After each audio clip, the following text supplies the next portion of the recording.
Assalamualaikum warahmatullahi wabarakatuh. Selamat datang di channel Mantri of Grapes, mantrinya anggur. Oke, bolo anggur semuanya, pada episode kali ini kita akan sedikit membahas tentang episode yang ini. Ini merupakan lanjutan dari episode tersebut. Pada episode kali ini kita akan menjawab pertanyaan-pertanyaan yang mungkin banyak ditanyakan oleh bolo anggur semuanya. Oke, jadi yang pertama, kenapa saya membuahkan pohon anggur di saat musim hujan seperti ini? Yaitu karena memang pohonnya sudah siap berbuah. Jadi pohonnya sudah siap berbuah, jadi kita lakukan pemangkasan saja, tidak menunggu sampai musim kemarau lagi. Jadi tidak masalah. Dan pohon anggur itu keuntungannya itu pohon yang tidak kenal musim. Jadi mau kapan saja itu bisa dibuahkan. Beda seperti pohon-pohon lainnya yang ada musim tertentu, seperti musim rambutan, musim mangga, atau musim durian dan lain sebagainya. Tetapi untuk anggur itu tidak ada yang tidak kenal yang namanya musim. Jadi baik musim penghujan maupun musim kemarau itu bisa berbuah. Atau jika mau lebih ekstrim lagi, bisa dibuahkan setiap saat. Jadi metodenya nanti potes pucuk dan seterusnya, tapi nanti jadinya rambatannya itu tidak beraturan atau berantakan ya. Tiap metode pembuahan itu ada plus minusnya masing-masing. Oke, lanjut pertanyaan kedua. Pupuk apa yang digunakan? Jadi bolo anggur, pupuk yang digunakan saya hanya menggunakan full lindi saja. Apakah menggunakan pupuk generatif seperti MKP, KNO3, magnesium, boron? Tidak, saya tidak menggunakan pupuk-pupuk tersebut. Ketika bolo anggur menggunakan pupuk tersebut untuk skala rumahan, ya mungkin biayanya tidak terlalu terlihat. Tetapi ketika bolo anggur menggunakan pupuk tersebut digunakan untuk skala kebun, nanti ketemunya agak mahal bolo anggur. Di biaya di pupuknya itu nanti ketemunya cukup mahal seperti itu. Jadi saya pupuknya itu full organik buatan saya sendiri menggunakan Lindi Super. Episode ada di episode yang ini. Kemudian yang Lindi Super Kalium Fosfat untuk menunjang supaya buah lebih maksimal ada di episode yang ini. Silakan bolo anggur simak dan juga tonton. Jika bolo anggur Lindi Supernya kok lama sekali berubah warnanya, silahkan bolo anggur bisa memesan biang Lindi Super. Itu bisa dijadikan sebagai starter atau pemicu supaya lindinya itu cepat berubah warna, baik menjadi hitam maupun menjadi merah. Kita sediakan biang Lindi Super ukuran 1 liter. Untuk beratnya itu 1 liter, beratnya 1 kilo. Seperti itu bolo. Lanjut pertanyaan selanjutnya. Pemangkasan dilakukan di booth keberapa? Oke bolo anggur, jadi umumnya pemangkasan yang saya lakukan jika metodenya itu total, itu biasanya saya memangkas di booth ke-4 sampai 8. Untuk lebih jelasnya itu biasanya saya memangkas itu kurang lebih di tali rambatan pertama atau 30 cm. Jadi dari sekunder itu tersiernya setinggi kurang lebih 30 cm, 4 sampai 8 boot. Kita akan balik kameranya biar bolo anggur bisa lihat. Oke bolo anggur, jadi ini pohonnya seperti ini. Kita ambil contoh saja yang sini yang mudah saja. Jadi ini adalah batang sekunder, ini adalah batang sekunder, ini adalah batang tersier. Ini tali rambatan pertama. Tali rambatan pertama ini tingginya kurang lebih 30 cm dari sekunder ini. Jadi ini naik ke sini tali rambatan pertama, kedua, ketiga dan seterusnya ke atas itu jaraknya 30 cm. Jadi untuk pemangkasan yang saya lakukan ini di tali rambatan pertama di sini. Nah, di sini kita lakukan pemangkasan. Nanti di sini keluar bunga seperti ini. Nah, seperti itu bolo. Jadi saya biasanya melakukan pemangkasan di 4 sampai 8 boot, 4 sampai 8 mata tunas. Seperti itu. Untuk yang kecil seperti ini kita pangkas pendek, hanya kita sisakan 2 mata tunas saja. Ini untuk dibuahkan di musim selanjutnya. Jadi ini dibuahkan sekarang, ini untuk cadangan. Jadi besok ini kita perbesar. Ini walaupun membawa bunga tetap kita pertahankan saja, tidak masalah. Kita lihat pohonnya, kekuatan pohonnya ini kita besarkan. Jadi pembuahan selanjutnya harapannya ini besok kita pangkas pendek, yang ini disisakan di sini, kemudian yang ini dibuahkan besok, kurang lebih 3-4 bulan lagi ini akan dibuahkan seperti itu Bolo. Pertanyaan selanjutnya, apakah daunnya dikurangi? Tidak, saya tidak melakukan pengurangan daun, hanya melakukan pemangkasan saja seperti ini. Ini seperti ini. Ini daunnya tetap kita pelihara. Terkadang ada bolo anggur yang membuang daun 2 atau 3 daun di atas, paling atas. Ini tidak saya buang. Seperti ini. Tiap orang memiliki pendapatnya masing-masing. Kalau saya sendiri tidak saya buang. Kenapa? Karena saya pernah melakukan pembuangan daun di tersier seperti ini, malah tersiernya mati. Tersiernya butnya tidak pecah dan malah tersiernya mati. Akhirnya setelah itu tidak saya lakukan pengurangan daun atau pembuangan daun. Seperti itu Bolo. Ditambah lagi di sini tidak menggunakan atap. Bisa Bolo anggur lihat.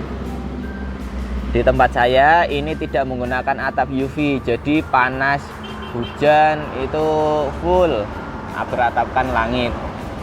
Dan perlu Bolo anggur ketahui juga, waktu kemarin setelah kita lakukan pemangkasan kurang lebih 2 minggu lalu, setelah itu setiap hari, hampir setiap hari itu hujan terus. Resiko sekali itu ketika Bolo anggur melakukan pembuangan daun terlalu banyak dan digembur hujan terus-terusan. Resiko nanti takutnya nanti tunas yang pecah sprut itu gosong atau mati, tunas yang tumbuh karena air terlalu berlebih sedangkan daunnya tidak ada. Ini alhamdulillah, walaupun ini bisa dikatakan kurang maksimal, tetapi alhamdulillah sprut membawa bunga semua di saat musim hujan seperti ini.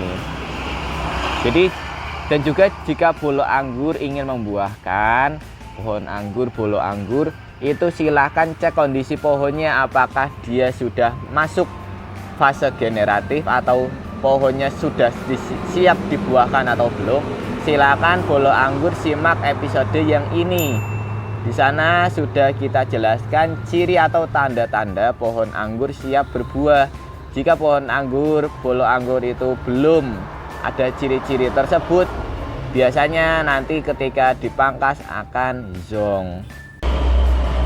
Lanjut pertanyaan selanjutnya, apakah saya menggunakan Dormex untuk memacu bud supaya pecah? Jadi bolo anggur, fungsi dari Dormex itu adalah untuk merangsang pecahnya tunas untuk bud yang sudah dorman. Dorman di sini artinya dormansi atau tidur. Jadi budnya itu sudah dorman. Ketika budnya sudah dorman itu untuk pecahnya memang agak susah. Mungkin ada bolo anggur yang menyebutkan expired, ya mungkin seperti itu. Jadi budnya itu pecahnya itu agak susah, makanya perlu yang namanya Dormex, atau ya intinya itu zat untuk memacu supaya mata tunasnya pecah. Sedangkan pada pohon anggur Jupiter yang saya pangkas kemarin ini kebetulan budnya itu belum dorman. Kenapa? Karena saya memangkas untuk pohon Jupiter ini tersiernya itu baru semburat coklat, belum full coklat. Ketika bolo anggur tersiernya itu masih hijau atau masih semu coklat atau coklat muda, itu tanpa dioleskan Dormex itu insya Allah budnya bisa pecah serempak. Beda hal ketika bolo anggur melakukan pemangkasan di tersier yang sudah coklat semua, itu harus dilakukan yang namanya pengolesan Dormex supaya nanti budnya itu pecah serempak. Jika bolo anggur ingin melihat seperti apa prosesnya untuk bud pecah serempak, silahkan simak di video yang ini. Seperti itu bolo. Jadi penggunaan Dormex itu tidak wajib. Itu tergantung kondisi pohon. Jika pohonnya itu masih semburat hijau, ya tidak perlu dilakukan pengolesan Dormex. Seperti itu. Pertanyaan selanjutnya yaitu penyemprotan. Jadi bolo anggur kapan dilakukan penyemprotan? Biasanya saya lakukan penyemprotan itu sesaat setelah dilakukan pemangkasan atau sesaat setelah dilakukannya pruning. Jadi misal pagi di pruning, sorenya atau besok paginya langsung saya semprot. Menggunakan apa? Silakan bisa dicek di episode yang ini mengenai penyakit jamur. Untuk yang saya gunakan biasanya saya menggunakan yang untuk insektisidanya menggunakan yang kandungannya abamectin. Boleh menggunakan merek apapun itu. Kemudian untuk yang fungisida biasanya saya menggunakan yang kandungnya difenoconazole dan juga azoxystrobin. Saya menggunakan dua itu, yaitu fungisida dan juga insektisida. Itu saya lakukan penyemprotan sesaat setelah dilakukannya pemangkasan, dan kurang lebihnya itu 2 minggu setelah dilakukan pemangkasan. Kemudian jika bolo anggur pohonnya itu beri anggurnya mau mekar, itu tidak boleh dilakukan pemangkasan. Takutnya apa? Takutnya berinya nanti gosong atau gagal polinasi, gagal penyerbukan, akhirnya nanti buahnya tidak jadi. Dan juga mungkin menjawab pertanyaan bolo anggur, kenapa pohon anggur saya gosong? Berinya itu bisa terjadi karena overdosis penggunaan pestisida maupun overdosis penggunaan pupuk, itu bisa semua. Atau ketika sesaat setelah dilakukan pemangkasan terlalu banyak air, itu juga kurang bagus, seperti itu. Pertanyaan selanjutnya, treatment sebelum dilakukan pemangkasan. Sebelum dilakukan pemangkasan, tempat saya tidak ada treatment khusus, pemupukan seperti biasa menggunakan pupuk Lindi Super saja. Dan sehari sebelum dilakukan pemangkasan, dilakukan penyiraman jenuh. Maksudnya apa? Dilakukan penyiraman itu full, sangat banyak air. Fungsinya apa? Supaya nanti bootnya itu punya tenaga untuk sprut atau untuk pecah. Jadi biar boot break itu H-1 sebelum dilakukan pemangkasan, sore harinya disiram jenuh, seperti itu bolo. Jadi sore hari, biasanya saya menyiramnya itu sore, bukan pagi. Karena kalau misalkan bolo anggur menyiramnya pagi, maka nanti airnya itu akan digunakan untuk fotosintesis pada saat siang harinya. Jadi nanti volume airnya di tanah tentu akan berkurang. Jadi saya melakukan penyiraman pada saat sore hari, dan pagi harinya dilakukan pemangkasan, seperti itu bolo. Pertanyaan selanjutnya, setelah dilakukan pemangkasan apakah boleh langsung dipupuk? Saya jawab jangan dulu, sabar dulu, jangan buru-buru dipupuk. Biasanya saya melakukan pemupukan setelah pemangkasan itu ketika daunnya itu minimal sudah tumbuh 5, ya kurang lebih 1 kilan, 1 jengkal. Ketika bootnya itu sudah pecah kurang lebih 1 jengkal, itu biasanya saya lakukan pemupukan. Pemupukan menggunakan apa? Saya biasa menggunakan pupuk Lindi Super, itu saja. Dan biar hasilnya lebih maksimal, terutama di musim penghujan ini, saya menggunakan pupuk yang tinggi fosfat dan kalium, yaitu pupuk Lindi Super kalium fosfat. Pertanyaan selanjutnya yaitu penyiraman. Oke bolo anggur, selain pemupukan tentu juga ada yang namanya penyiraman. Jadi setelah saya lakukan pemangkasan untuk pohon yang ini tetap kita lakukan penyiraman kurang lebih 3 hari sekali, kondisional, karena saat ini sedang musim hujan. Kenapa saya lakukan penyiraman? Karena saya tidak melakukan yang namanya pengurangan daun. Jadi daunnya itu tetap saya biarkan. Jadi perlu dilakukan penyiraman karena masih ada yang namanya proses fotosintesis, seperti itu. Beda hal ketika bolo anggur melakukan pemangkasan dan tidak ada daunnya, itu maka jangan sekali-kali bolo anggur melakukan penyiraman. Kenapa? Karena resiko nanti pohon anggurnya mati. Mungkin sudah saya jelaskan berkali-kali di episode yang sebelumnya. Jadi ketika bolo anggur melakukan pemangkasan total dan tidak ada daun, jika dilakukan penyiraman, maka nanti di akar itu akan terlalu basah akarnya, sedangkan di atas itu tidak ada daun yang untuk memasak atau tidak ada daun untuk fotosintesis. Hasilnya nanti akan terjadi busuk akar dan resiko pohonnya itu bisa mati.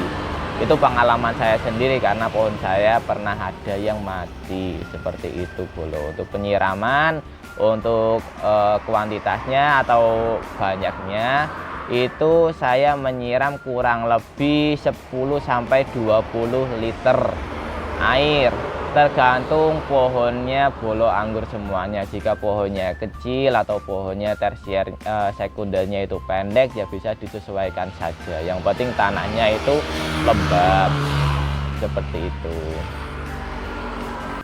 Oke bolo anggur, mungkin itu saja untuk episode kali ini mengenai part 2 dari pemangkasan anggur Jupiter.